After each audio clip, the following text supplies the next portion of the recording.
सभी का दिन मंगलमय हो। मैं मानवेंद्र कुशवाहा कक्षा अष्टम के लिए सुरभि भाषा संपदा पाठ 2 सुभान खान का तृतीय भाग लेकर उपस्थित हुआ हूँ। आशा है कि आप सभी 2 भाग पढ़े होंगे और उसे समझने का प्रयास किए होंगे। सुभान खां एक ऐसे मुसलमान की कहानी है जो हिंदू मुस्लिम एकता के लिए अपने जान तक न्यौछावर करने को तत्पर रहते हैं। आइए हम देखते हैं तीसरा भाग। सुभान खां के दूसरे भाग में हम लोगों ने अध्ययन किया था कि हिंदू मुस्लिम के सांप्रदायिक दंगों की कहानी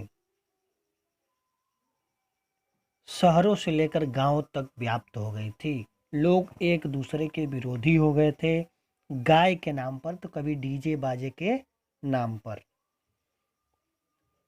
अब यहाँ आगे से देखेंगे, सबसे ऊपर से, जो जिंदगी भर कसाईयों के लिए अपनी गाय बेचते रहे, वे ही एक दिन किसी एक गाय के कटने का नाम सुनकर ही कितने कसाईयों के गले काटने को तैयार होने लगे। राम वृक्ष बेनीपुरी जी कह रहे हैं कि जो जिंदगी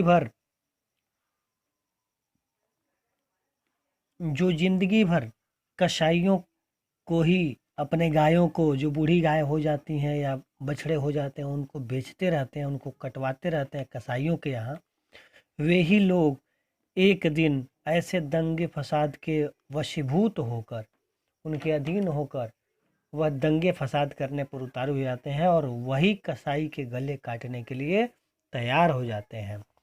जिनके शादी ब्याह पर्व त्योहार बिना बाजे के नहीं होते, जो अपनी मुहर्रम की गमी में गाजे बाजे की धूम किए रहते, अब वे ही अपनी मस्जिद के सामने से गुजरते हुए 1 मिनट के बाजे पर खून की नदियां बहाने को उतारू हो जाते। कह रहे हैं कि कभी गायों के नाम पर, कभी बाजों के नाम पर। बता रहे हैं कि जो कभी शादी ब्याह पर्व त्योहार में बिना बाजे के नहीं रहते, बिना बाजा बजाए नहीं रहते, बिना साउंड लाउड स्पीकर के नहीं रहते, वे इन दंगों फसादों में थोड़ी सी हवा उठ जाती है तो वे अपने मुहर्रम की गमी को बाजे गाजे के साथ ले जाते हैं। अर्थात मुहर्रम का यह त्यौहार जो होता है, रुदन का त्यौहार, जिसमें कुर्बानी को लोग याद करते हैं, उसमें भी गाजे बाजे लोग बजाते हैं। लेकिन जब ऐसे दंगे फसाद आते हैं तो वे अपने मस्जिद के सामने से किसी हिंदू वाले को बाजा बजाते हुए गुजरते देखना पसंद नहीं करते हैं। वे उन्हें मारने पर उतारू हो जाते हैं और उनके खून की नदियां बहाने के लिए तैयार हो जाते हैं। कुछ पंडितों की बनाई कुछ मुसलमानों के चलती बनी। यानी कुछ पंडितों ने भड़काऊ भाषण दे दिया तो कुछ मुसलमानों ने कहीं, मुल्लाओं ने कहीं कुछ बातें कह दी, जिससे ये सारे चीज भड़क उठा। संगठन और तंजीम के नाम पर फूट और कलह के बीज बोए जाने लगे। अर्थात हिंदू एकता संगठन, मुस्लिम एकता भाईचारा, इन सभी के नामे पर, यानी अलग अलग संगठन बनाकर दोनों आपस में एक दूसरे के फूट कलह के बीज भी बोए जाने लगे। अर्थात आपसी फूट बोई जाने लगी। अब भाईचारा समाप्त हो गया, एक दूसरे के मारने काटने पर लोग उतारू हो गए। लाठियां उछली, अर्थात लाठियां चली, छुरे निकले, अर्थात चाकू भी निकाले गए, खोपड़ियां लोगों की फूटी, सर भी फोड़ दिए गए, अंतड़ियां बाहर आई, पेटों में चाकू मार मार कर उनके खून बाहर आ गए। कितने नौजवान मरे, कितने घर फूके, कितने लोग मर गए, कितनों के घर जला दिए गए। बाकी जो बच गए खेत खलिहान, वे अंग्रेजी अदालतों के खर्च में फूक गए। अर्थात बाकी के जो खेत खलिहान बचे, कुछ तो दंगे में बर्बाद हो गया। उसके बाद जो बाकी खेत खलिहान जो बचे, वह मुकदमे लड़ने में चले गए। सब कुछ यानी समाप्त हो गया। छोटी सी गलतफहमी के कारण सब कुछ समाप्त होने पर लोग तुल जाते हैं। राम वृक्ष बेनीपुरी जी कह रहे हैं कि खबर फैली, गांवों तक उनकी खबर फैल गई कि जो सुभान दादा मस्जिद बनाए हुए हैं उस मस्जिद में गांव के सभी मुसलमान गाय की कुर्बानी देंगे। उस मस्जिद में सभी गांव के मुसलमान गाय की कुर्बानी देंगे।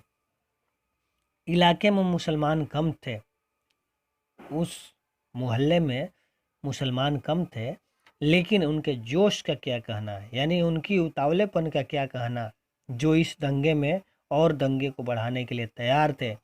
इधर हिंदुओं की जितनी गाय पर ममता न थी, उससे ज़्यादा अपनी जायदाद पर घमंड था।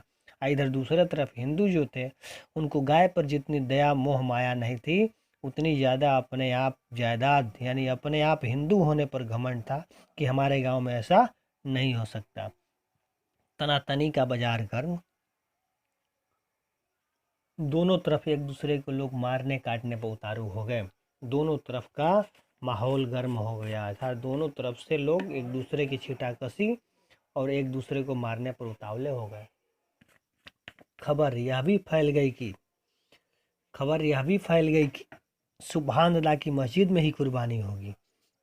और यही फैल गई खबर पूरे गांव में कि सुभान अल्लाह का जो मस्जिद नया बना है उसी में गाय की कुर्बानी होगी। है सुभान दादा की मस्जिद में कुर्बानी? ऐसा ऐसा नहीं हो सकता। सभी हिंदू आपस में मिलकर सोच रहे हैं सुभान अल्लाह की मस्जिद में कुर्बानी, नहीं नहीं ऐसा नहीं हम लोग होने देंगे। अगर हुई तो क्या होगा, हमारी नाक कट जाएगी, लोग क्या कहेंगे। इतने हिंदुओं को रहते गौ माता के गले पर छुरी चली। ये सारी बातें लेखक यानी राम वृक्ष बेनीपुरी जी के मामा और उनके हिंदू संगठनों में हो रही थी। अभी नीचे आप देखेंगे कि ये सारी चीज़ें बातें हो रही हैं। तो छुरी से गौ माता को बचाना होगा। सभी लोग कह रहे हैं कि इतने हिंदुओं के होते हमारे गांव में गाय काटी जाएगी, ऐसा नहीं होगा। ऐसा होगा तो हिंदुओं की नाक कटी रह जाएगी। इतने हिंदुओं के रहते गौ माता के गले पर छुरी नहीं चलेगी, अर्थात गौ हत्या नहीं होगा। छुरी से गौ माता को बचाना है तो गौरा गौरी के कसाई खाने पर हम धावा करें। कह रहे हैं कि सभी हिंदू एकत्रित होकर कह रहे हैं कि छुरी से गौ माता को यदि बचाना है तो हम सभी गौरा गौरी कसाई खाने पर हमला करें, यानी जो कसाई खाना है उस पर ही हमला कर देते हैं। और सचमुच जोश है। इनके मामा कह रहे हैं, राम बेनी वृक्षपुरी के मामा कह रहे हैं कि छुरी से गौ माता को बचाना है तो हम गौरा गौरी के कसाई खाने पर भी हमला कर देते हैं। और यदि सचमुच आप लोगों में ऐसा उत्साह है तो चलिए मुजफ्फरपुर अंग्रेजी फौज की छावनी में, जहां रोज मोटी मोटी ताजी ताजी बछिया को काट कर लोग खा जाते हैं, उन पर हमला किया जाता है। तभी उसमें से कोई एक हिंदू सज्जन बोलते हैं, लेकिन वे हमारी आंखों से दूर है, देखते हुए मक्खी कैसे निगल जाएगी, यानी देखते हुए मक्खी कैसे निगली जाएगी। कह रहे हैं वो तो मुजफ्फरपुर बहुत दूर है, वहाँ तो हम देख नहीं रहे हैं क्या हो रहा है क्या नहीं, लेकिन यहाँ तो हमारे आंखों के सामने यह कत्लेआम हो रहा है, यह हमारे आंखों के सामने नहीं देखा जाएगा। माफ़ कीजिए, दूर नज़दीक की बात नहीं, इनके मामा जी का है कि माफ़ कीजिए, क्षमा कीजिए, ये दूर नज़दीक की बात नहीं है, बात है हिम्मत की। आप में अगर जोश है, ताकत है, शक्ति है तो चलिए छावनी में आप नहीं जाते, इसलिए कि वहाँ सीधे तोप के मुंह में पड़ना होगा। यहाँ मुसलमान एक ही मुट्ठी, इसलिए आप टूटने को उतावले हैं। कह रहे हैं कि आप वहाँ इसलिए नहीं जाना चाहते कि वहाँ तोप के मुंह आपको लड़ना पड़ेगा, और यहाँ तो एक ही मुट्ठी मुसलमान है, इसलिए आप में इतनी जोश बढ़ रही है कि उनको हम मसल देंगे, मार देंगे। आप सुभान खां का पक्ष ले रहे हैं, दोस्ती निभाते हैं, धर्म से बढ़कर दोस्ती नहीं। सभी लोग लेखक के मामा को लोग कहने लगे कि आप सुभान खां का पक्ष ले रहे हैं, आप दोस्ती निभा रहे हैं, लेकिन धर्म से बढ़कर कोई दोस्ती नहीं होती, यानी मजहब और धर्म से कोई बड़ी दोस्ती नहीं होती। कुछ नौजवानों को मेरे मामा जी की बात ऐसी लगी कि सख्त सुस्त कहते वहाँ से उठकर चल दिए। ये सब बातें मैंने कहा था कि पहले ही कहा था कि ये मामा, लेखक के मामा और कुछ हिंदू संगठनों के बीच हो रहा था। जब उनके मामा राम बेनी वृक्षपुरी जी के मामा यह बातें कह रहे थे तो कुछ नौजवान जो थे, जो नवयुवक थे, उनको यह बातें उनको कुछ हजम नहीं हुई। किसी के लिए अच्छी तो किसी के लिए बुरी लगी, और जिनके लिए बुरा लगा वो वहाँ से चल दिए। जितना भी गुस्सा किया जाए, जितना भी गुस्सा किया जाए, चिल्लाया जाए, यह बात थी कि यानी सभी लोग जितना भी गुस्सा कर लें, चीखे चिल्लाएं, लेकिन यह बात जरूर थी कि लेखक के मामा जी के बिना रजामंदी की किसी बड़ी घटना के लिए कोई पैर उठाने की हिम्मत नहीं कर सकता। अर्थात इनके मामा जी के बिना कहे कोई किसी भी नतीजे पर नहीं पहुंच सकता था कि क्या किया जाए। यानी कोई कुछ करने को तैयार नहीं था बिना इनके मामा जी की इजाज़त के। उधर सुभान दादा के दरवाजे पर भी मुसलमानों की भीड़ है। न जाने दादा में कहाँ का जोश आ गया है, वह कड़क कर कह रहे हैं। उधर सुभान दादा के दरवाजे पर भी मुसलमानों की भीड़ लगी थी। न जाने सुभान दादा जो बूढ़े इस समय हो चुके थे, उनमें यह कहाँ से यह शक्ति, ताकत, जोश, उत्साह आ गया था। वे पूरे कड़क कर कह रहे थे, गाय की कुर्बानी नहीं होगी। मैं फालतू बातें सुनने को तैयार नहीं हूँ। तुम लोग हमारी आंखों के सामने से हट जाओ। वो बार बार यही कह रहे थे लोगों से, मुसलमान अपने लोगों से, कि गाय की कुर्बानी नहीं होगी, मैं फालतू बात नहीं सुनूंगा, तुम सभी मेरे आंखों के सामने से हट जाओ। क्यों नहीं होगी? क्या हम अपने मजहब के नारे छोड़ देंगे? एक मुसलमान ने उसी में से कहा कि क्यों नहीं होगी, हम अपने मजहब के नारे थोड़ी छोड़ देंगे। मैं कहता हूँ यह मजहब नहीं है, मैं हज से ही आया हूँ, कुरान मैंने पढ़ी है। सुभान दादा ने कहा कि यह मजहब नहीं है, मैंने कुरान पढ़ा है, मैं अभी अभी हज से आया हूँ। गाय की कुर्बानी लाजिमी नहीं है, अर्थात गाय की हत्या करना यह कहाँ का न्याय है, यह अच्छा नहीं है। अरब में लोग दुम्बे और ऊंट की कुर्बानी करें तो वे रोकने वाले कौन होते हैं? अरब में वे लोग गधे और ऊंट को कुर्बानी में देते हैं तो वे हमें रोकने वाले कौन होते हैं? हमारे मजहब में वे दस्तंदाजी क्यों करेंगे? हमारे मजहब में वे दखलंदाजी क्यों करेंगे? उनकी बात उनसे पूछो। मैं मुसलमान हूँ, कभी अल्लाह को नहीं भूला हूँ। मैं मुसलमान की हैसियत से कहता हूँ, मैं गाय की कुर्बानी नहीं होने दूंगा। सुभान अल्लाह इतना कहते ही कहे कि उनकी बात उनसे पूछो। मैं मुसलमान हूँ, कभी अल्लाह को नहीं भूला हूँ, और मैं मुसलमान की हैसियत से कह रहा हूँ कि गाय की कुर्बानी नहीं होने दूंगा। दादा की समूची दाढ़ी हिल रही थी, गुस्से से चेहरा लाल था, होठ फड़क रहे थे, शरीर तक हिल रहा था। यानी दादा बूढ़े हो चुके थे, उनकी दाढ़ी बहुत हिल रही थी, बोल रहे थे, चेहरा भी गुस्से से लाल हो गया था, होठ उनके फड़क रहे थे, होठ हिल रहे थे, शरीर भी हिल रहा था। उनकी यह हालत देख सभी चुप रहे, उनकी यह दशा देखकर सभी चुप हो गए। लेकिन एक नौजवान बोल उठा, आप बूढ़े हैं, आप अलग बैठिए, हम काफिरों को समझ लेंगे। आप एक नौजवान उसमें से बोल उठा कि आप बूढ़े हो चुके हैं, आप कुछ नहीं करेंगे, आप अलग बैठिए, हम सभी कुछ कर लेंगे। काफिर यानी जो हमें अपना दुश्मन समझते हैं, जो हमारे ही कौम के होकर हमारी बुराई करते हैं, हम उनको समझ लेंगे, आप शांत रहिए। तभी सुभान अल्लाह बोले, कुल्लू का बेटा जबान संभाल कर बोल, तू इन्हें काफिर कह रहा है और मेरे बुढ़ापे पे मत जा। यानी कुल्लू का बेटा, तू संभाल कर अपनी बातों को बोल, जो तू जिन्हें काफिर बोल रहा है, और समझ वो हमारे दुश्मन नहीं है, वे हमारे अपने ही भाई बहन हैं।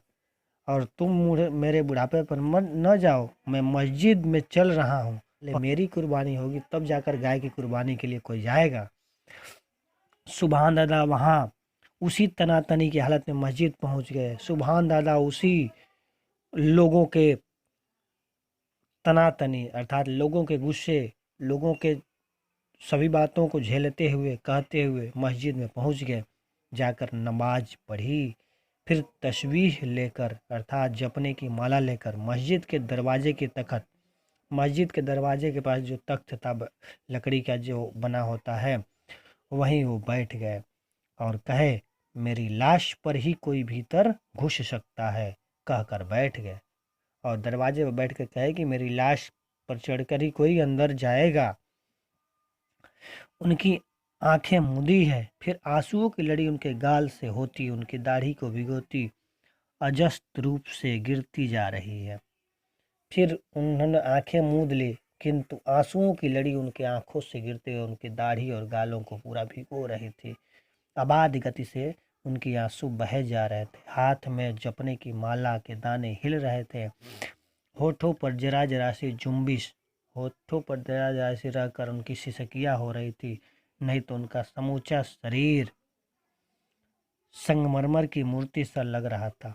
होठों पर जरा जरा से बुदबुदा रहे थे, तभी थोड़ी हलचल दिखाई दे रही थी, नहीं तो पूरा शरीर उनका संगमरमर की मूर्ति सा लग रहा था, एकदम चमकते हुए लग रहा था कि उनके शरीर में कोई तेज प्रकाश आ गया है। निश्चल निष्पन्द धीरे धीरे मस्जिद के निकट लोग इकट्ठा होने लगे। उनकी यह स्थिति देखकर लोग एकदम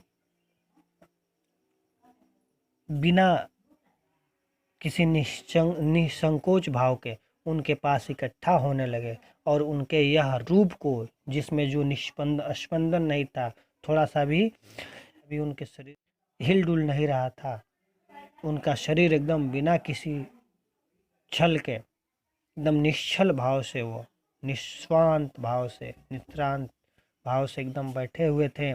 लोग इकट्ठा हो गए। पहले मुसलमान आए, फिर हिंदू भी आए। अब गाय की कुर्बानी का सवाल दादा के आंसुओं की धारा में धंस कर न जाने कहाँ चला गया। अब गाय की कुर्बानी की बात सभी लोग भूल गए और दादा के सभी लोग आंसुओं के बारे में सोचने लगे। यह साक्षात देवदूत से दिख पड़ते थे, यह साक्षात देवदूत के जैसा दिखाई दे रहे थे। साक्षात एक कोई ईश्वर का दूत आकर वहां पे बैठ गया हो, पूरा संगमरमर की मूर्ति सा चमक रहा हो, कोई हलचल नहीं, शरीर में एकदम शांत स्वर में वहां बैठे हुए एकदम प्रकाशवान दिखाई दे रहे हैं। देवदूत जिसके रोम रोम से प्रेम और भाईचारे का संदेश निकलकर वायुमंडल को व्याप्त कर रहा था, और जिसके ऐसा देवदूत दिखाई दे जिसके रोम रोम से यही कह रहा था कि हम सब आपस में भाई बहन हैं, हम भाईचारे का संदेश देकर वह पूरे वायुमंडल को, इस धरा को प्रकाशित कर रहे थे। धन्य है ऐसे सुभान दादा। राम बेनी वृक्ष पुरी जी की यह रेखा चित्र एक ऐसे मुसलमान की रेखा चित्र थी जो अपने भाईचारे के लिए अपने प्राणों को न्यौछावर करने के लिए तत्पर हो गया। इस प्रकार से हम देखते हैं कि सुभान दादा एक ऐसे व्यक्ति रहे हैं जो हिंदू और मुसलमान को एक भाई समान मानते हैं।